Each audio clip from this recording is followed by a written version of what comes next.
Salmos 93, vamos ler apenas o versículo 5. Hoje o assunto será sobre santidade. Santidade. A palavra fala que a vontade do Senhor é a vossa santificação. Então nós vamos hoje, com a ajuda do Senhor, com a ajuda do Espírito do Senhor, a caminhar por este campo da santidade, porque, irmãos, santidade, Deus, Ele é santo. Aliás, Ele é 3 vezes santo,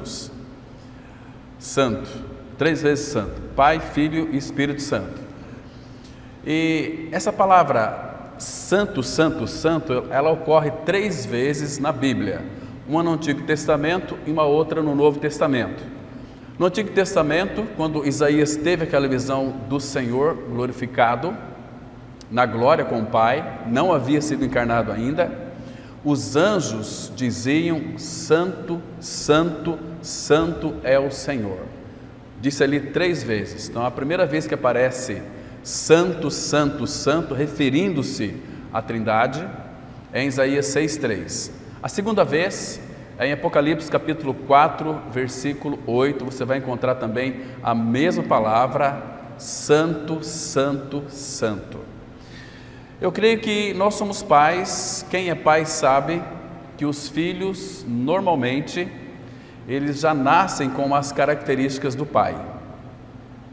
Então, cada filho, de alguma maneira, tem algo dos seus pais. Mas quando nós nascemos de novo, no mínimo que nós podemos ser é santos, porque o nosso Deus e Pai, Ele é santo, e se nós não formos santos, significa que ainda nós não ganhamos uma experiência de regeneração, de nova vida. Todo aquele que é nascido de novo, ele é habitado não apenas por Cristo, pelo Deus 3 vezes santo. Deus Pai é santo, Deus Filho é santo, Deus Espírito é santo, e os seus filhos, que somos nós, a sua igreja, é santa. Nós vamos ver muitos textos da palavra de Deus. Eu quero ler muita Bíblia com os irmãos hoje, porque é um assunto bastante profícuo, é um assunto de uma grande relevância para nós, porque falar, irmãos, de santidade nesses dias atuais parece até um absurdo, né? Nós não enxergamos santidade no meio do povo de Deus, e Deus nos chamou para sermos santos em primeiro lugar. Eu sei que muitas pessoas gostam de discutir, inclusive teologia, sobre esses assuntos, inclusive sobre os assuntos da soberania de Deus. Irmãos, durante muitos anos, eu considerava que Deus é soberano, e Deus é soberano, mas para o povo de Deus, a soberania de Deus, para nós, não começa em Deus soberano, começa para nós na paternidade de Deus. O nosso Pai, Ele é soberano. Calvino e Armínio, ele tem esses pontos, né? Se você for pegar a teologia de Calvino, eles vão afirmar: Deus é soberano. E essa é uma verdade que percorre todas as Escrituras. E Armínio vai tratar de um outro ponto, mas os dois estão equivocados. Antes de Deus ser soberano, Ele é o nosso Pai. E a paternidade de Deus, irmãos, é uma paternidade soberana, porque Ele é soberano. Porque se você, de fato, crer no Senhor como Deus soberano, Ele é o Deus soberano para você. Mas para nós começa na paternidade. Nós vamos tratar, irmãos, se o Pai permitir, domingo que vem, sobre a paternidade de Deus. O que significa ser filho de Deus em Cristo Jesus? Vamos entender os cuidados da paternidade de Deus para conosco, seus filhos. É um assunto extraordinário, um assunto maravilhoso, porque o nosso Deus e Pai, Ele é eterno, e para que Ele então nos tornasse nosso Pai, 1 João 3,1, vocês se lembram? Que lindo texto! Vede que grande amor nos tem concedido o Pai. É um amor infinito, é um amor incondicional, é um amor doador, um amor sofredor, um amor paciente. Essa é uma das grandes características de Deus como o nosso Pai. Ele é tudo para nós, irmãos. Agora, Deus também, Ele é santo. Santo, sempre será santo, sempre foi santo. E agora, quando nós nascemos de novo, nós somos santos. Santos, filhos amados do Pai. Aqui no Salmo 93, versículo 5, o último versículo, são apenas 5 versículos, diz assim, olha que coisa interessante, irmãos. Fidelíssimos são os teus testemunhos. Agora preste atenção na parte B desse versículo. A tua casa convém a santidade, Senhor, para todo o sempre. Então vamos ter uma palavra de oração. Pai, nesta hora bendita de oração, que acalma o aflito coração, nós nos colocamos diante do Senhor, com alegria em nossos corações, porque quando nós abrimos as Escrituras, temos o Teu falar, temos o Teu coração aberto, então nós podemos conhecê-lo, porque quando Tu falas, Tu revelas as realidades do Seu coração, porque a boca fala do que está cheio o coração, e as Escrituras é o Teu falar.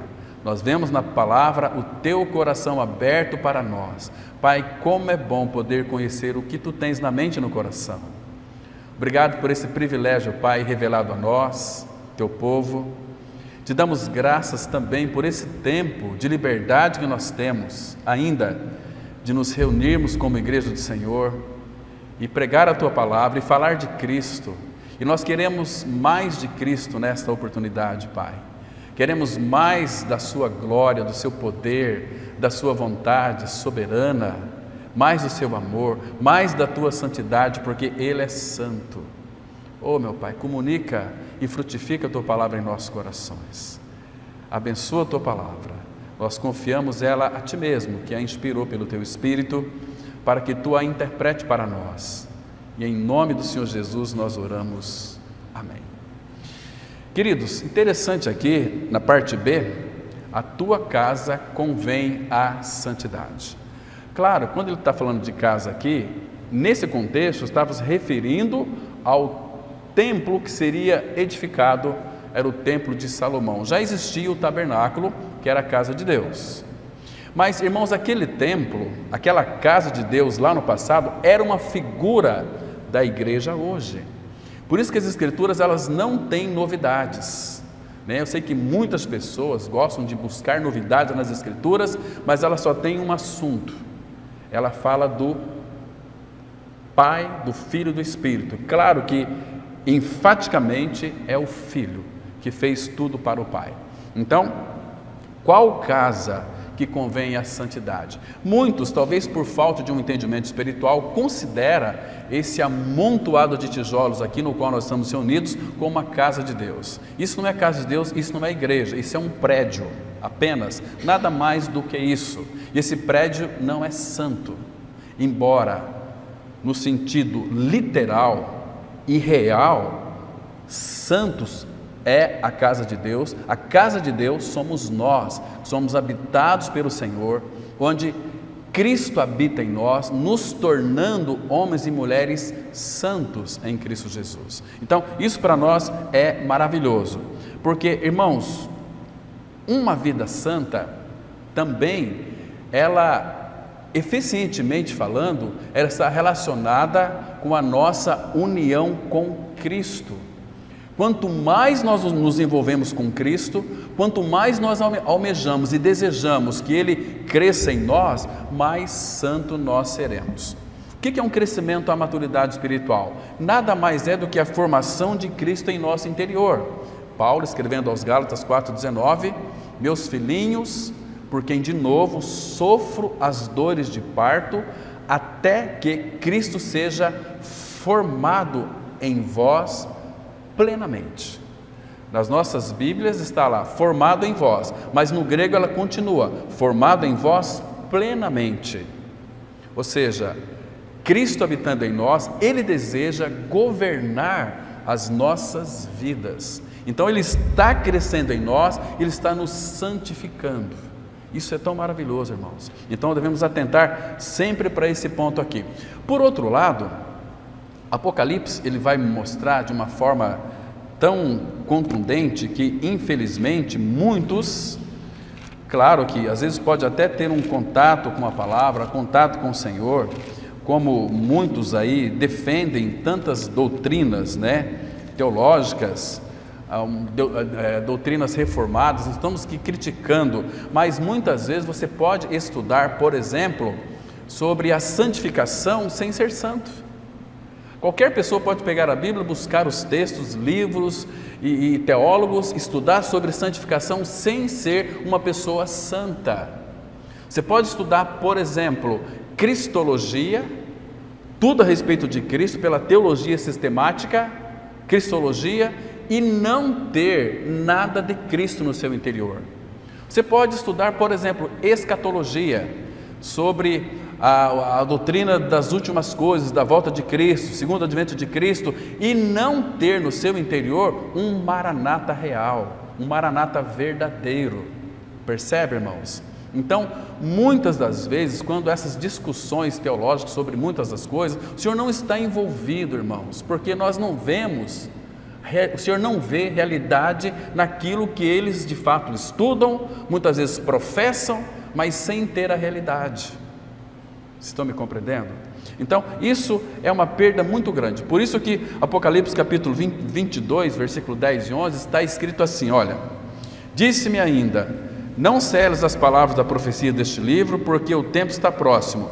Agora o versículo 11, ele diz algo interessante, ele diz assim: continue o injusto fazendo injustiça, continue o imundo ainda sendo imundo, o justo continue na prática da justiça, e o santo continue a santificar-se.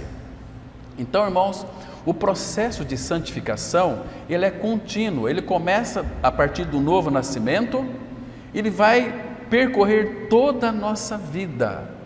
Nós vamos crescer no Senhor, crescendo em santidade, sendo santificados pelo próprio Senhor. E aqui, irmãos, se você ler com bastante cuidado, aqui em Apocalipse mesmo, o capítulo 21, versículo 27, vai mostrar a importância de nós sermos santos ou de nos santificarmos cotidianamente. Por quê, irmão? Porque a palavra diz assim, Apocalipse 21, versículo 27, nela, claro, nela aqui é a Nova Jerusalém, é onde a igreja vai habitar com o Senhor para sempre, ou seja, lá na glória, no céu, ou seja, aqui, não sei, mas será, o lugar da nossa habitação é na Jerusalém lá de cima. E aqui no versículo 27 do capítulo 21 diz assim: nela nunca jamais penetrará coisa alguma contaminada, nem o que pratica abominação e mentira, mas somente os inscritos no livro da vida do Cordeiro. A palavra livro aqui, ela está em letra maiúscula, livro da vida. Irmãos, todos aqueles que nasceram de novo, preste atenção nisso aqui que é muito importante. Qual é este livro? É um livro, mas é um livro da vida, que o nosso nome vai estar inscrito. Onde que ele escreveu o nosso nome? Lá na glória, irmãos, porque quando nós cremos no Senhor, a palavra fala porque nós morremos, Colossenses 3,3, e a nossa vida está escondida com Cristo em Deus. 2 Coríntios 5,17, a palavra fala assim: e assim, se alguém está em Cristo, é nova criatura. A palavra, essa preposição em, no grego é en, não em, en, é estar unido, incluído. Se alguém está em Cristo, é uma nova criatura. Então, Cristo, Ele é para mim e para você este livro da vida. Nós estamos nele. Apocalipse 1,5 fala que Jesus, Ele é fiel testemunha no dia do julgamento, porque Ele sabe aqueles que estão nele, Ele conhece. E quantas vezes nós vemos pelas Escrituras que o Senhor conhece os seus, o Senhor conhece os que lhe pertencem, o Senhor sabe quem são de fato aqueles que creram e aqueles que não creram. E você sabe se você creu ou se você não creu. Porque, irmãos, se não houver da nossa parte este desejo em cada dia mais nos tornarmos santos, nós às vezes temos apenas um conhecimento da verdade, mas não temos a realidade da verdade. Às vezes sabemos muito a respeito de Cristo, mas sem tê-lo como uma realidade espiritual habitando em nosso coração, sendo Ele a nossa vida. Ele é aquele que nos santifica. Então, irmão, santidade, esse assunto aqui é assunto de uma santidade prática. Sugere aqui uma questão que exige a atenção de todos nós nesta época presente, porque, irmãos, nós estamos vivendo um tempo de devassidão. Estamos vivendo um tempo, irmãos, que o próprio apóstolo Pedro, lá em Atos capítulo 2, fala que é para nós nos salvarmos desta geração perversa. Irmãos, esta geração na qual nós estamos vivendo é perversa, não tenha dúvida disso. Não se engane, irmão, não se engane. Nós precisamos de desfrutar do Senhor. Precisamos viver uma vida em união com Ele, para que Ele então seja formado em nós e venhamos a crescer uma vida de santidade. Uma vida de santidade. Porque vocês se lembram que Salomão, capítulo 3, dos versículos 3 em diante até o versículo 8, vai dizer o seguinte, que há tempo para tudo: tempo para chorar, tempo para dar risada, tempo para viver, tempo para morrer, tempo de amar, tempo de odiar, há tempo para tudo. Mas ali não menciona nada a questão de santidade. Significa que nós precisamos em todo o tempo estar se santificando. Agora, como que eu vou me santificar? Tem algumas coisas que faz muito mal para a minha alma e não posso passar lá, aquilo vai fazer muito mal, então eu tenho que me santificar. Não, aí você vai se tornar uma pessoa religiosa e vai querer ser santo na base do seu esforço. Deus não quer isso. Para que nós sejamos santificados cada dia mais, nada mais é do que viver uma vida em plena união com Cristo, por onde quer que eu vá. Ele disse para nós, o irmão leu ali pela manhã, muito interessante aquele texto de Mateus 28, 20, e eis que eu estou convosco todos os dias até a consumação dos séculos. Ele está conosco todos os dias, e ele, Hebreus 13, 5, diz que ele não nos deixaria, nem nos abandonaria. Ele disse assim, Hebreus 13, 5, seja a vossa vida sem avareza, contentai-vos com as coisas que tendes, porque Ele tem dito, nunca te deixarei, jamais te abandonarei.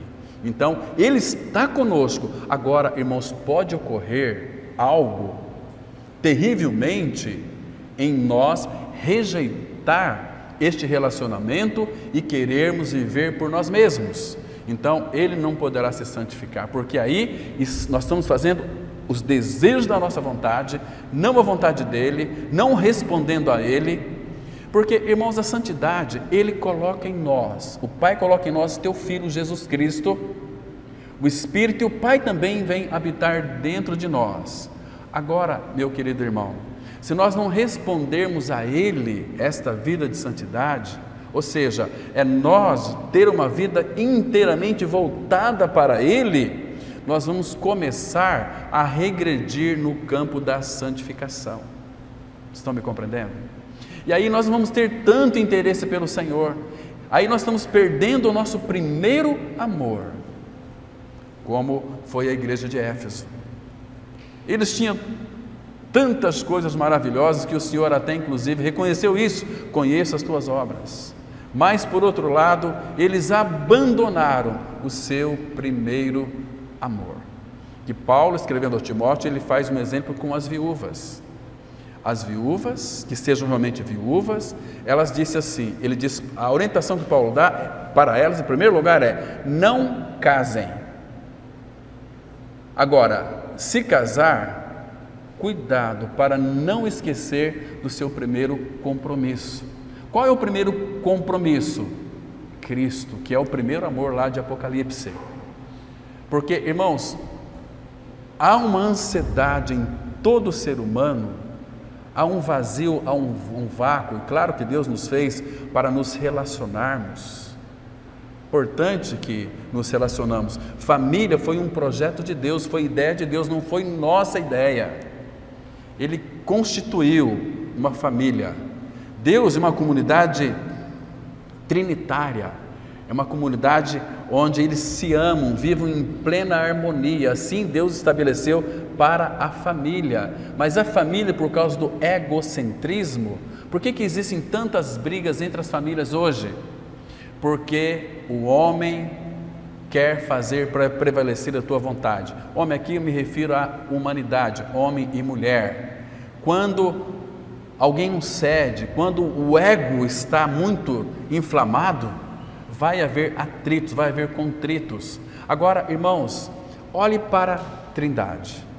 Não são 3 pessoas da Trindade, o Pai, o Filho e o Espírito Santo? Essas 3 pessoas, nunca há entre elas desarmonia.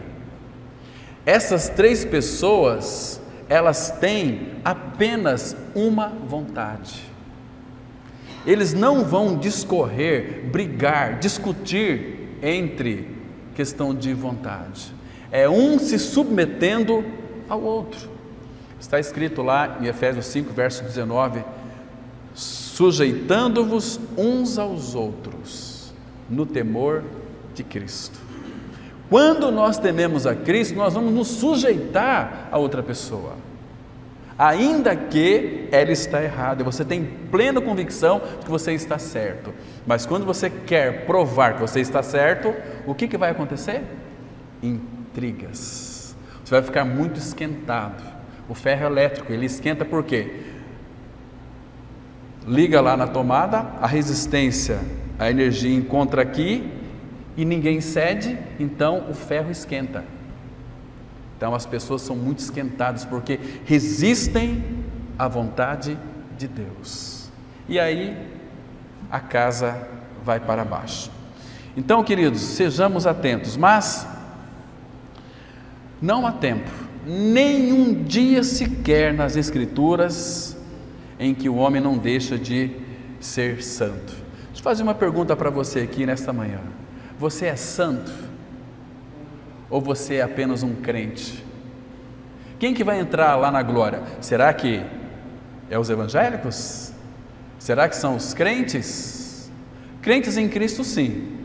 Mas Hebreus, capítulo 12, verso 14, está escrito assim. Depois a gente vai nos referir a esse texto. Segui a paz com todos e a santificação, sem a qual ninguém verá o Senhor. Em 1 Tessalonicenses 4,3 está escrito assim: que esta é a vontade de Deus, a vossa santificação. É quando nós demonstramos o interesse em sermos parecidos com o Senhor Jesus, sermos parecidos com Ele. Aí sim, queridos, então, irmãos, nós vivemos um tempo onde, quando se toca nesse assunto de santidade, parece algo assim absurdo. A casa de Deus, que somos nós, ela é santa. Acompanhe comigo, por favor, em 1 Coríntios, capítulo 3, versículo 16 e 17. Vai mostrar para nós aqui que a tua casa, a tua casa, o teu corpo, é onde Deus habita. Então a palavra, ela diz de uma forma tão linda, tão clara, tão específica, que é muito fácil para a nossa compreensão. Ele diz assim: não sabeis, 1 Coríntios 3, 16 e o 17, não sabeis que sois santuário de Deus? Irmãos, essa palavra aqui, santuário, a raiz aqui é de, antes de nós sermos filhos de Deus, Cristo fez uma obra de tirar de dentro de nós o pecado. Porque Deus, ele é tão puro de olhos que ele não pode contemplar o mal. Imagina vir habitar em um homem ou uma mulher que não foi liberto do seu pecado. Deus nunca vai habitar. Agora, Cristo, como Cordeiro de Deus, que tira o pecado do mundo, foi para o Calvário e lá na cruz ele removeu o seu e o meu pecado. O que eu tenho que fazer para ganhar essa experiência? Crer que o meu homem velho foi com ele crucificado, para que o corpo do pecado fosse destruído. Hebreus 9:28, a palavra fala que lá na cruz ele aniquilou o pecado de uma só vez. Então, quando eu creio naquele sacrifício que eu fui incluído, o meu pecado foi tirado. Então, a casa ficou vazia. Mas, irmãos, nós sabemos que quando cremos nessa obra de Cristo consumada no Calvário, essa casa não vai ficar vazia. Ele tirou o pecado e em seguida o Espírito Santo nos mostra para nós que nós ganhamos a vida de Cristo pela ressurreição. 1 Pedro 1:3, que fomos regenerados mediante a ressurreição de Jesus dentre os mortos para uma viva esperança. Todo pecador neste mundo, ele tem uma esperança que se acaba na sepultura. A esperança é a última que morre, mas o Filho de Deus não, tem uma viva esperança. Colossenses 1:27 diz assim: Cristo dentro de vós, ou Cristo em vós, a esperança da glória. Então nós temos uma esperança, isto é fé. Fé, Hebreus 11:1 diz assim, é o firme fundamento das coisas que se esperam. Nós temos uma esperança viva, que é Cristo habitando em nós. Percebe? Então aqui, agora nós podemos de uma maneira tão clara sermos santuário de Deus, santuário de Deus, e que o Espírito de Deus habita em vós. Será que nós não sabemos disso, irmãos? Que nós somos santuários de Deus e que o Deus o Pai, pelo seu Espírito, habita. Ele fixou residência dentro de nós. Por que Deus resolveu habitar dentro de nós? Porque Deus é amor. E este amor verdadeiro seria para Ele insuportável não morar dentro do homem. Ele não se conforma, irmãos, em habitar do nosso lado. Você lembra quando você era adolescente, quando você começou a namorar, seu primeiro namorado ou a sua primeira namorada? Aquele primeiro encontro teu que teve ali com ele, depois você foi para sua casa e ela foi para a casa dele.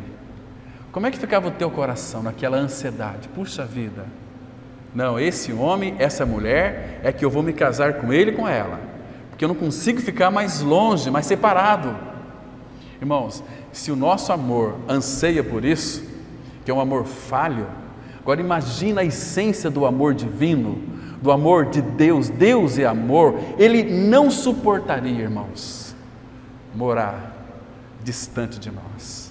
Ele teve que vir morar dentro de nós, mas para isso o Filho preparou uma casa para Deus.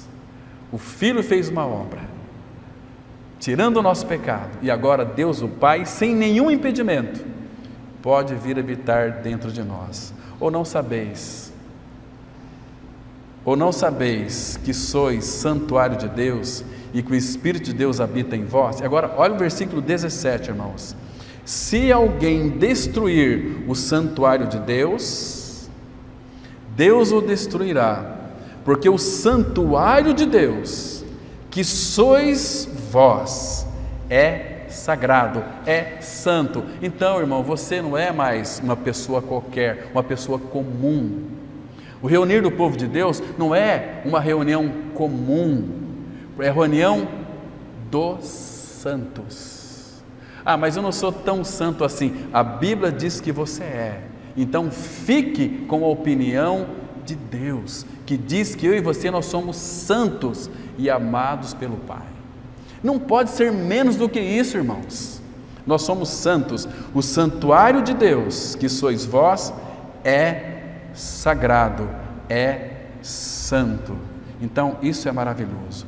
Irmãos, interessante que o apóstolo Paulo, Ele vai aperfeiçoar essa lição para nós. E uma vez que nós somos santuários de Deus, somos um templo sagrado. Nosso templo é a habitação de Deus. E sabe como é que Paulo vai comparar isso agora? Se nós somos santos porque Deus, o Pai, o Filho e o Espírito habitam em nós. Abra comigo, por favor, em 2 Coríntios capítulo 6. Veja aqui que lindo é isso aqui, meus queridos irmãos. 2 Coríntios capítulo 6, a partir do verso 16. Então ele vai mostrar agora o que nós éramos antes, o que nós somos no Senhor hoje e o que o Pai deseja fazer, está fazendo, né? Ele disse assim, ele faz aqui uma pergunta, olha o versículo 16, 2 Coríntios 5, verso 6, verso 16, 2 Coríntios 6, verso 16, ele faz uma pergunta, olha, que ligação há entre o santuário de Deus e os ídolos? Irmãos, qual que é o santuário de Deus? Eu e você. Não sabeis que sois santuário de Deus? Então nós somos o santuário de Deus. O que é ser santuário de Deus? Santuário de Deus é ser a casa de Deus, onde Deus mora, onde Deus habita. Onde Deus habita? Dentro de você, pela fé. E com esse Deus que é teu Pai, você pode se relacionar com Ele. Você pode ter comunhão com Ele. É o Deus Criador. É o Deus Todo-Poderoso. Ele é o Deus Todo-Poderoso, mas Ele tem uma coisa que Deus não pode fazer. E Ele pode fazer todas as coisas, mas tem uma coisa que Deus não pode fazer: é negar-se a si mesmo. Outra coisa é o Deus que não pode mentir. Então, irmãos, creia nessa palavra para você receber os benefícios do Senhor em realidade espiritual para a tua vida, para crescer em santidade ao Senhor. Então, olha aqui, que ligação há entre o santuário de Deus e os ídolos? Porque nós somos santuário do Deus vivente, como Ele próprio disse, habitarei e andarei entre eles, serei o seu Deus e eles serão o meu povo. Irmão, claro que nós estamos no mundo ainda. O mundo tem as suas contaminações. Tem ou não tem? Eu às vezes faço caminhada aqui no parque, aqui embaixo. Às vezes não, quase todos os dias. E interessante que de vez em quando ali eu tenho o privilégio de ver algumas garças. Ela é tão branquinha e garça ela anda naquela lama em busca ali dos peixinhos. Mas, queridos, ela não se contamina com a lama. Ela é tão branquinha, ela vive ali na lama, vamos colocar, como se fosse o mundo, mas ela não se contamina. As penas dela tudo branquinha, seus pés saem vermelhinhos, porque está na água, e parece que ela dá uma limpadinha e voa, percebe? Nós estamos no mundo. Agora tem um detalhe aqui que o Espírito Santo nos chama a nossa atenção. O versículo 17 diz assim: por isso, retirai-vos do meio deles. O meio deles aqui é os ídolos. O que é ídolo, irmão? Ídolo na nossa vida é tudo aquilo que ocupa o lugar de Cristo. Tudo aquilo que é fora de Cristo e que nos dá prazer é idolatria. E aqui a orientação do Espírito é: por isso, retirai-vos do meio deles, separai-vos. Separai-vos para quem? Para o Senhor. Se nós somos dele, se ele nos comprou, irmãos, nós não podemos ter mais vontade própria, mais desejos próprios. A nossa vontade foi colocada junto com a vontade de Deus, para que a vontade de Deus tem que ser a nossa vontade também. E a vontade dele para nós é boa, agradável e perfeita, uma vontade soberana. Percebe? Então, separai-vos, diz o Senhor, não toqueis em coisas impuras. O que Paulo está dizendo aqui, não toqueis em coisas impuras? Deixa eu explicar para vocês aqui. Entenda, em primeiro lugar, que Deus não é um desmancha prazer. Claro que nós precisamos de férias, precisamos de fazer as nossas viagens, não é assim? Muitos que têm a oportunidade para viajar, vai curtir férias, vai curtir praia. Outros não gostam de praia, vai de repente para Rio Grande do Sul, Gramado, não sei. Agora, irmãos, devemos ter muito cuidado. Paulo fala que o mundo morreu para mim e eu morri para o mundo. Então os meus anseios têm que ser para o Senhor, e que tudo que Deus criou é para o nosso aprazimento. Mas tome muito cuidado, irmão, em tudo aquilo que nós tocamos neste mundo, gera em nós um prazer interno, isto entristece o Espírito Santo. E quando nós entristecemos o Espírito Santo, ele não vai nos habilitar para que Cristo seja formado em nós. Entende, irmãos? Então, não toqueis em coisas impuras. Todas as coisas neste mundo são impuras, mas nós sabemos, irmãos, que não podemos colocar o nosso coração nelas. Então, como o Mamon é um senhor, a Bíblia só fala de dois senhores, o Senhor Jesus Cristo e Mamon. Jesus falou: vocês não podem servir a dois senhores. Se vocês servir um, você vai entristecer o outro, e vice-versa. Então, em Deuteronômio, Moisés escreveu assim: se as riquezas aumentarem, não coloqueis nela o coração. Que isso não seja aquilo que lhe traga prazer. Porque quando nós temos muito dinheiro, irmão, nós temos prazer em ostentar. Algum tempo atrás, conversando com um grupo de mulheres aqui em Campo Grande, era um grupo, e tinha duas casas assim para frente, e uma chegou perto de mim e falou assim: olha, eu sou tão habituada a andar de carro que eu tive que tirar o carro da garagem para vir 3 casas, o meu carro é aquele lá, aquele BMW que está ali. Falei: nossa, que coisa interessante. Falei: puxa vida, impressionante. E que BMW, coisa mais linda do mundo. Mas por que ela fez isso? O que me dá prazer é o meu BMW. Todos nós podemos ter um BMW, se o Senhor assim permitir e quiser. Mas, queridos, não coloca nisso o coração. Não coloca nisso o coração. Se Deus te abençoar que você cresça, compra aí fazendas, indústrias, seja um cara mais rico do mundo, não coloca nisso o coração. Percebe? Nós podemos ser prósperos sim com a bênção do Senhor. Vocês estão me compreendendo? É igual ao assunto lá de Abraão e Isaac. Deus havia prometido Isaac. Então, como estava demorando, Abraão e Sara fizeram a combinação, aí geraram Ismael da concubina, né, de Agar. E eles fizeram ali umas coisas terríveis, né? Mas depois Deus disse: nesse aí não é da maneira que eu quis. Você, Abraão, vai ter um filho com Sara. Sara tinha 90 anos, Abraão 99 anos, 100 anos, e gerou o filho da promessa, porque os propósitos do Pai, eles serão cumpridos. Não é assim como muitos pensam: eu queria saber, pastor Cláudio, os sonhos de Deus para a minha vida. Queridos, Deus não tem sonhos para a tua vida. Quem que lhe contou isso? Deus tem propósitos para a sua vida. Os sonhos de Deus, e muitas canções evangélicas, e muitas pessoas iludindo: olha, Deus tem sonho para a tua vida. Deus não tem sonhos para a tua vida. Deus tem propósito para a tua vida, e aquilo que a você concerne, Deus vai levar a bom termo. É para a gente sossegar o facho, esperar nele. Percebe? Então a gente não entende, nós queremos fazer igual a Agar. Não, tem que trabalhar bastante, tem que fazer. Tem pessoas que trabalham de manhã, à tarde e à noite, para ter dinheiro, para pagar uma escola pública do filho. Se o teu filho não pode estudar numa escola pública, vai estudar numa escola estadual, não tem nenhum problema. Entende, irmãos? Eu tenho que comprar uma casa porque senão Deus não vai. Você não precisa de comprar casa. A palavra fala assim: tendo sustento com que nos vestir, estejamos contentes. Você não tem dinheiro para comprar uma casa? Não tem.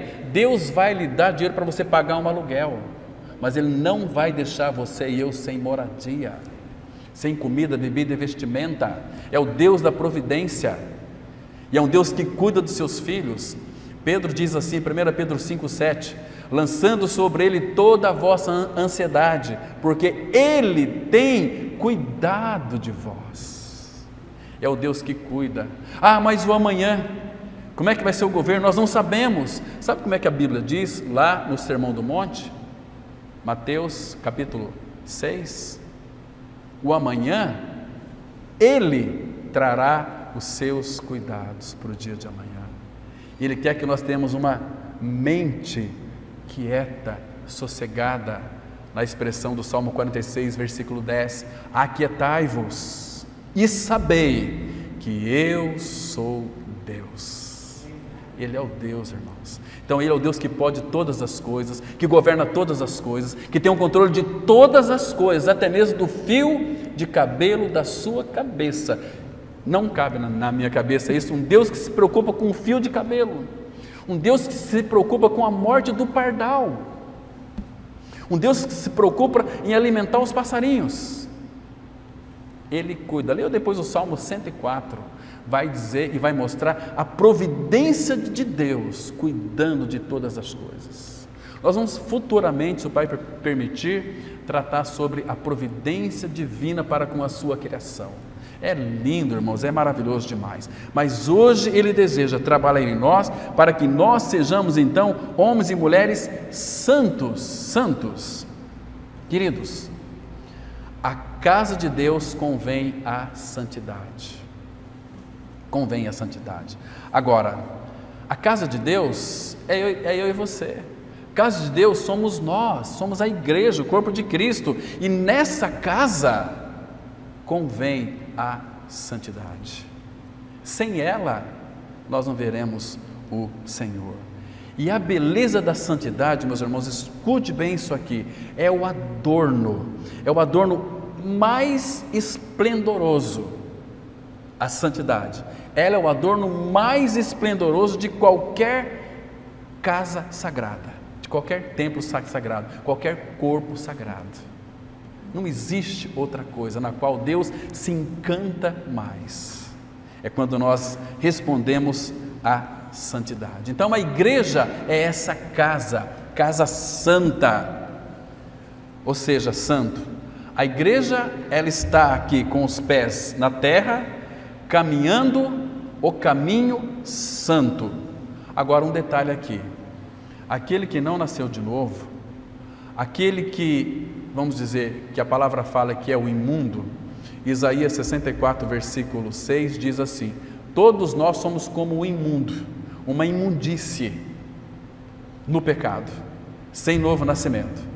Então, quando nascemos de novo, essa imundícia é removida de nós e o santo vem para dentro de nós. Os santos caminharão neste caminho, até mesmo, a Bíblia vai dizer que até mesmo o débil mental, se crê em Cristo, ele vai andar neste caminho da santidade. Até mesmo o louco vai caminhar por esse caminho. Abra em Isaías, capítulo 35, versículo 8. Irmãos, que coisa linda nós temos aqui. Graças ao Senhor, porque isso aqui está escrito, é a palavra de Deus para mim e para você. Então, Isaías 35, vamos ler o versículo 8 apenas. Esse capítulo aqui, são 10 versículos, é um capítulo muito lindo, irmãos, que nós deveríamos ler, reler e decorar, porque ele fala da nossa felicidade futura, né? O reino que nós vamos herdar, é muito interessante. Olha aqui, irmãos, eu vou ler aqui o versículo 8, diz assim, eu vou ler o contexto, o versículo 7, porque ele é lindo. Esse versículo 7 aqui, sabe do que ele está falando? Lembra que Paulo falou lá em Gálatas 2,20, não mais eu, mas Cristo? Então, esse versículo também fala disso.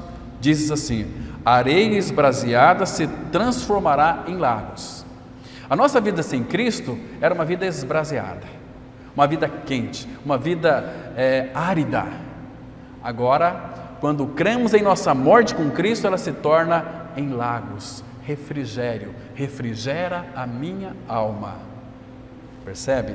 Então ele continua dizendo o seguinte: e a terra sedenta em mananciais de águas, porque a fonte de mananciais de água é o Espírito Santo.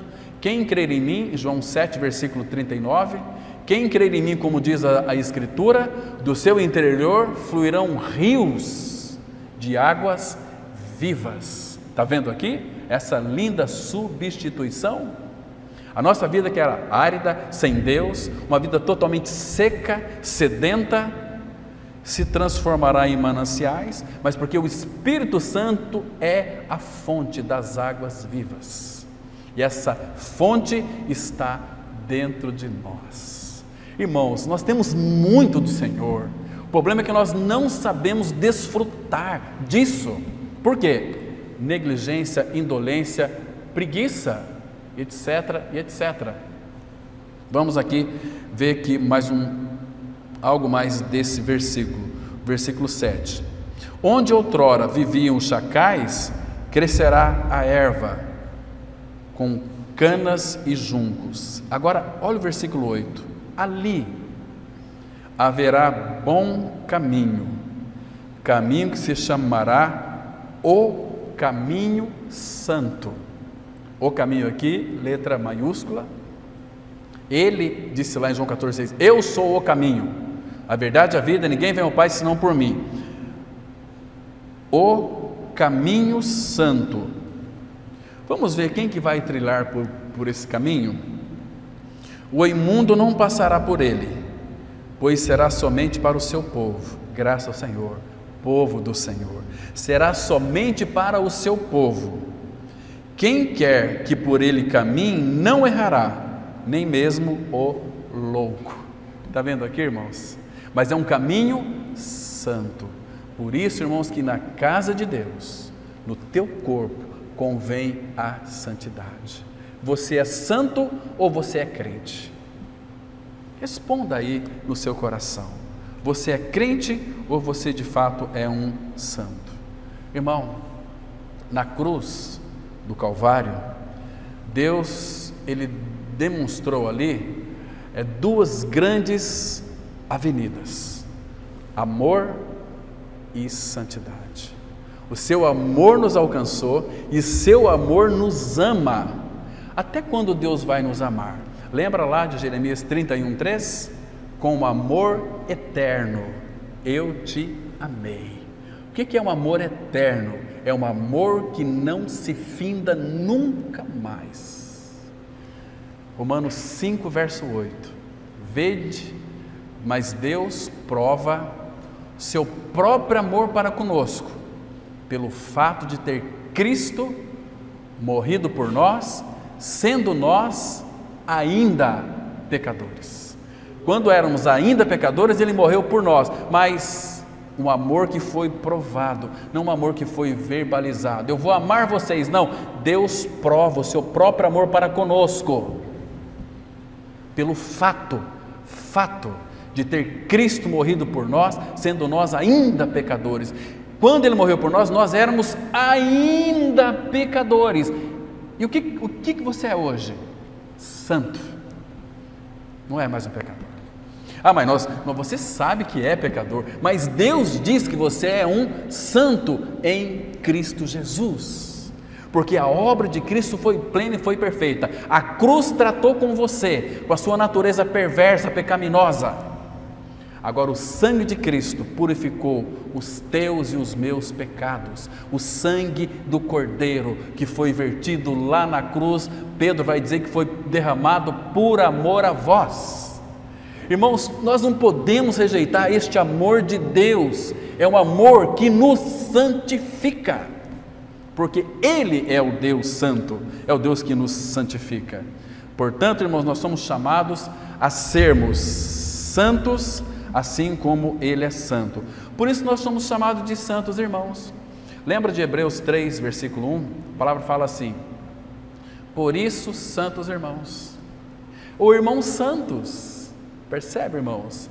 Deus nos tem como seus filhos. Se somos filhos de Deus, se Deus é santo, o que você é? Você não pode dizer que você não é santo. Se você não é santo, significa que você não tem a natureza de Deus.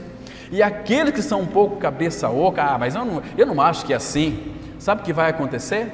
Deus vai lhe disciplinar para que você seja participante da sua santidade. Se você quiser acompanhar comigo, Hebreus 10, versículo 12, aqui vai mostrar, irmãos, de uma forma tão preciosa. Hebreus 12, 10, aliás, livro de Hebreus, capítulo 12, versículo 10. Que coisa linda, irmão, não depende. Ah, mas eu não sou santo. Mas Ele vai lhe fazer santo. Se você creu na sua morte e ressurreição com Cristo, você é filho de Deus. E Deus vai fazer de tudo, corrigindo, disciplinando você, dando varada no seu bumbum, para que você aprenda que você é santo. Olha só, Hebreus 12:10. Pois eles nos corrigiam, quem? Os nossos pais. Pois eles nos corrigiam por pouco tempo, segundo melhor lhes parecia. Então, cada pai corrige o filho da forma que acha melhor, acha adequado. Estão me compreendendo? Mas olha aqui, segundo melhor lhe parecesse. Deus, porém, nos disciplina, a palavra disciplina nos corrige, nos disciplina para aproveitamento. Para qual finalidade? A fim de sermos participantes da sua santidade. Irmãos, se nós entendermos, irmãos, que o projeto do Pai para mim e para você é que nós sejamos filhos santos, nós não iríamos sofrer tanto igual muitos sofrem. Não precisava ser corrigido. Se nós respondêssemos ao Senhor aquilo que Ele já colocou em nós, Ele colocou em nós a santidade dEle. Entende? O que é a santidade dEle? Ele mesmo, porque quem que nos santifica? É Ele. Aqui em Hebreus, abra em Hebreus 2, versículo 11. Não é você se esforçando para se santificar, você tem que responder à santificação, porque quem santifica é Ele. Hebreus 2, versículo 11. Presta atenção, meu querido irmão, que versículo lindo. Não depende de você, depende da sua resposta ao Senhor naquilo que concerne a santidade, porque na casa do Senhor convém a santidade. Hebreus 2:11. Pois tanto o que santifica, quem que santifica? É eu? Como os que são santificados, quem me santifica é o Senhor. Como os que são santificados, todos vêm de um só. Por isso é que Ele não se envergonha de lhe chamar irmãos. Ah, mas aqui está meio obscuro, está meio implícito. Tanto o que santifica, há alguém que me santifica, o Espírito do Cristo glorificado que habita em mim. Ele é quem vai me santificar, Ele que vai me limpar. Agora, se eu não responder a Ele, Ele vai cessar a santificação. Mas quem nos santifica é o Senhor. Deixa eu ver mais um texto aqui. 1 Tessalonicenses, capítulo 5, verso 23. Espero que os irmãos estejam compreendendo, irmãos, e guardem isso no coração, e orem a respeito disso, para que o Espírito os habilite, os capacite a viverem uma vida santa, porque sem santidade ninguém contemplará o Senhor. 1 Tessalonicenses 5:23, a Bíblia diz assim, olha só: o mesmo Deus da paz. Presta atenção aqui, irmão, olha que coisa linda, olha para a tua Bíblia aí, 1 Tessalonicenses 5, verso 23. O mesmo Deus da paz vos santifique. É Deus quem vai operar em você a santificação. Você tem só que responder a essa santificação, vivendo segundo a vontade do Senhor, porque esta é a vontade de Deus, a vossa santificação. Olha só, o mesmo Deus da paz vos santifique em tudo. É Ele que vai processar em nós a santificação. E o vosso espírito, alma e corpo sejam conservados, íntegros e irrepreensíveis na vinda de nosso Senhor Jesus Cristo. Fiel é o que vos chama, o qual também o fará. Ele fará em nós a santificação, e nós temos que responder a Ele, essa santificação tão linda, tão maravilhosa, irmãos. Isso é precioso demais. Lembra de Êxodo, capítulo 29, versículo 43? Lá está escrito assim: pela minha glória, presença dEle, pela minha glória, glória é aquilo que Ele é, pela minha glória, vocês serão santificados. É o Pai Santo que mora em nós, que habita em nós, é quem nos santifica. Isso é maravilhoso demais, irmãos. Então eu vou dizer algo para vocês aqui, nós estamos mais 5 minutinhos, nós vamos encerrar. Eu penso que requer, em todo sentido, que seu povo seja de fato um povo santo. Irmãos, atentem mais para isso, por favor, tenham misericórdia da sua alma. Vive uma vida em união com Cristo, uma vida relacional com Ele, para que vocês não venham perecer eternamente, irmãos.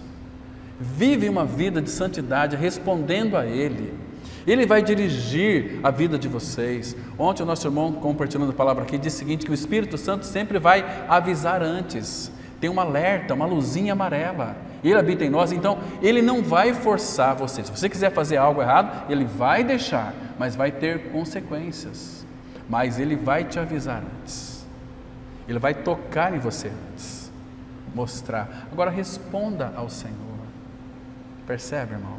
Então, a santidade pessoal do povo de Deus e a sua inteira separação de toda espécie de imundície provém das nossas relações com Ele, de uma vida devotada a Ele, de uma vida de união com Cristo. Vocês se recordam do que Deus diz para Abraão em Gênesis 17, versículo 1? Deus diz para Abraão o seguinte, dessa relação que nos torna santos. Deus apareceu para Abraão e disse o seguinte, eu sou o Deus Todo-Poderoso, anda na minha presença e eu te farei perfeito. Essa palavra perfeito aqui no hebraico também tem uma vertente, uma raiz, que é santo. Anda na minha presença, ou seja, caminhe comigo e eu lhe farei você uma pessoa santa. Agora uma pergunta aqui, irmãos, será que Abraão andou com Deus? Vamos ver? Abre em Gênesis, capítulo 24, versículo 40. Gênesis 24, o primeiro livro da Bíblia. Será que Abraão andou com Deus? Ah, irmãos, que coisa linda.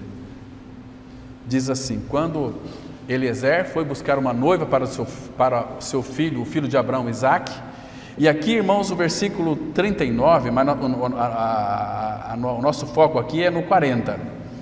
Gênesis 24, versículo 39, diz assim, respondi ao meu Senhor, talvez não queira mulher seguir-me. Agora veja que Abraão responde aqui para Eliezer, o servo de Abraão. Aqui Abraão já era um homem bem maduro, ele já passou pelos 3 altares, entende? Ele me disse, Abraão aqui vai falar agora, olha só, o Senhor em cuja presença eu andei, ele já era maduro, eu ando, enviará contigo seu anjo e levará a bom termo a tua jornada, para que da minha família e da casa de meu pai tomes esposa para meu filho Isaque. Irmãos, de onde que veio essa convicção de Abraão aqui, irmão? Que ele sabia, parece que Abraão está descrevendo, parece que Abraão está agindo como Deus aqui, mas por quê? Em cuja presença eu ando. Deus nos chamou, nós somos chamados para andar com Deus. Se você ler, por exemplo, Efésios, capítulo 5, 1-2, ele diz assim, andai em amor. Andar com Deus é andar em amor, andar com fé, andar com esperança, andar olhando para uma só direção, não desviar os seus olhos de Cristo, olhar para Ele fixamente, firmemente. Nós somos chamados para andar com o nosso amado Senhor. Então, aqui, irmãos, há um princípio, se você ler com bastante cuidado, você vai perceber que todos os homens que andaram com o Senhor, e você pode andar com Ele, porque Ele habita em você, andar naquela amizade, Jesus Cristo diz que nós somos amigos dEle. Vós sois meus amigos se fizerdes o que eu mando. Lá em João 15 ele fala, já não tenho-vos chamado servos, mas amigos. Porque para o servo, a gente não vai revelar os segredos, mas para os amigos, vamos revelar os nossos segredos. Nós somos amigos de Deus, como foi Abraão. Jesus disse assim, ninguém tem maior amor do que este, de dar a sua vida pelos seus amigos. Nós éramos inimigos de Deus, mas Ele nos tinha como amigos. Então, nós somos amigos de Deus. Ele é o nosso amigo invisível que mora dentro de nós. Tem 3 pessoas habitando dentro de nós e conosco mais um que é 4. Interessante isso, não é? Vocês acham que é por acaso que Sadraque, Mesaque, Abednego, eles tipificam quem ali? Espírito, alma e corpo. E tinha um lá que regia tudo, que dominava o fogo, porque eles confiavam totalmente no Senhor. Então o Senhor poderia, então, porque eles respondiam o Senhor, poderia guardá-los da fornalha, da cova dos leões. Lembra de Enoque? Gênesis 5:22. Enoque caminhou com Deus 365 anos. Mas, irmãos, em Gênesis capítulo 6, versículo 9, Enoque andou com Deus e já não era, porque o Senhor o tomou para si.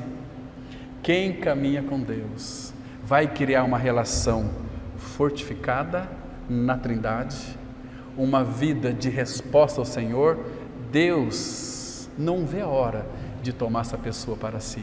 Enoque não provou a morte, porque ele caminhava com Deus, Irmãos, a nossa relação com o Senhor, ela deve ser firme, consistente, santa. Irmãos, nós podemos viver uma vida dessa maneira, porque cristianismo é um estilo de vida santo, mas aqui é que nós cedemos aos anseios do mundo. A nossa alma tem sede, não de Deus, mas das coisas do mundo. Então nós trocamos o Senhor por coisas, entende? Trocamos o Senhor muitas vezes até por uma sobremesa, pudim. Trocamos o Senhor por tantas coisas. Claro que Deus, eu já disse para vocês, não é desmancha prazer não. Ele sabe. Poxa, eu gosto de festa. Jesus Cristo era um Senhor que gostava de festa. Tomava vinho ali junto com os publicanos e pecadores. Entende, irmãos? Não é pecado, mas tem que saber a hora. O ajuntamento do povo de Deus não é um ajuntamento comum, irmãos. Não é um ajuntamento comum, é incomum a reunião do povo de Deus, porque é uma reunião santa, onde os santos vão se reunir. Por isso que Deus diz assim, abra sua Bíblia, por favor, lá em Salmos 16, versículo 3. Salmos 16, verso 3. Olha que coisa preciosa nós temos aqui, irmãos. Salmos 16, verso 3. Ele fala numa expressão tão linda, tão maravilhosa, tão gostosa de se ver aqui, que deve encher o nosso coração de alegria. A palavra, ela diz assim, olha só, Salmo 16, verso 3. Quanto aos santos, irmão, ele não fala crente, não fala evangélico. Quanto aos santos que há na terra, são eles os notáveis. Irmãos, nós somos notáveis, porque o Filho de Deus, Jesus Cristo, mora em nós. E o Pai está com seus olhos em nós, por causa do Filho dele que habita em nós. São eles os notáveis, nos quais tenho todo o meu prazer. O Pai, ele tem todo o seu prazer em nós. Não que em nós mesmos sejamos alguma coisa para o Pai ter prazer, mas ele colocou o Filho dele, Jesus Cristo, em nós. Este é o meu Filho amado, nele eu tenho todo o meu prazer. Agora, quanto aos santos, porque nós somos os primogênitos, quanto aos santos que há na terra, são eles os notáveis, nos quais eu tenho todo o meu prazer. Não é gostoso saber que Deus tem todo o seu prazer em você e em mim? E que Ele tem nos chamado para uma vida de santidade, para uma vida de união com Ele, meu querido irmão. Isto é maravilhoso demais. Isso é algo assim esplendoroso. Fomos libertos do pecado para produzir um fruto que é a santificação. Libertados do pecado, agora o nosso fruto da salvação. Aliás, a santificação é um fruto visível de que nós somos salvos. Você pode depois conferir na sua Bíblia, em Romanos 6, versículo 22. Mas eu quero encerrar dizendo o seguinte. Abra em Oséias, só mais 2 versículos. Oséias capítulo 6, no Antigo Testamento, versículo 2. Versículo 2. Oséias capítulo 6, verso 2. Espero que o Senhor tenha falado ao seu coração. Vamos encerrar com esses. Vou citar só mais 2 versículos e nós vamos orar, porque o nosso tempo já estourou. Oséias 6, versículo 2 diz assim. Claro que aqui está falando da obra de Cristo na cruz, em figuras. O versículo 6, O verso 1 diz assim: vinde e tornemos para o Senhor, porque Ele nos despedaçou e nos sarará, fez a ferida e a ligará. Agora, olha o versículo 2, presta atenção, irmão. Depois de 2 dias nos revigorará, ao terceiro dia nos levantará, ressurreição. Juntamente com Ele nos ressuscitou e nos fez assentar nos lugares celestiais em Cristo Jesus. Então, depois, ao terceiro dia nos levantará. Agora, vírgula, olha a palavrinha que aparece aqui. E viveremos diante dele. Irmãos, nós vivemos diante do Senhor. Agora, como deve ser esse viver diante do Senhor? Último texto, Lucas, capítulo 1. Guarde bem essa palavrinha aí, e viveremos diante dele. Lucas, capítulo 1. Vamos ler aqui, irmãos, apenas 2 versículos. Versículo 74 e 75. 74 e 75. A palavra, ela diz assim, olha que versículo mais lindo. Lucas 1, 74 e 75. De conceder-nos, Lucas 1, 74, de conceder-nos que, livres das mãos de inimigos, o adorássemos sem temor, em santidade e justiça perante Ele, todos os nossos dias. Você compreende, irmão? Quantos dias devemos viver em santidade diante do Senhor? Todos os nossos dias, porque Ele é o Senhor quem nos santifica. Amém, queridos? Vamos ter uma palavra de oração. Pai, graças te damos mais uma vez, porque Tu abriste a Tua palavra para nós e também o Teu coração. Pai, frutifica a Tua palavra em nossos corações, Pai, para que Cristo, essa semente que foi plantada, ela venha crescer, venha germinar e dar frutos a 100, a 50 e a 30 por 1. Pai, sabemos que a Tua palavra não volta para Ti vazia, mas ela faz aquilo que lhe apraz e prospera para a qual foi designada. Glorifica o Teu Filho, Pai, através desta mensagem. Edifica, cura, restaura, regenera. Confiamos a Ti, Pai, as nossas vidas, de todos nós que ouvimos nessa oportunidade a Tua palavra. E em nome do Senhor Jesus nós oramos. Amém.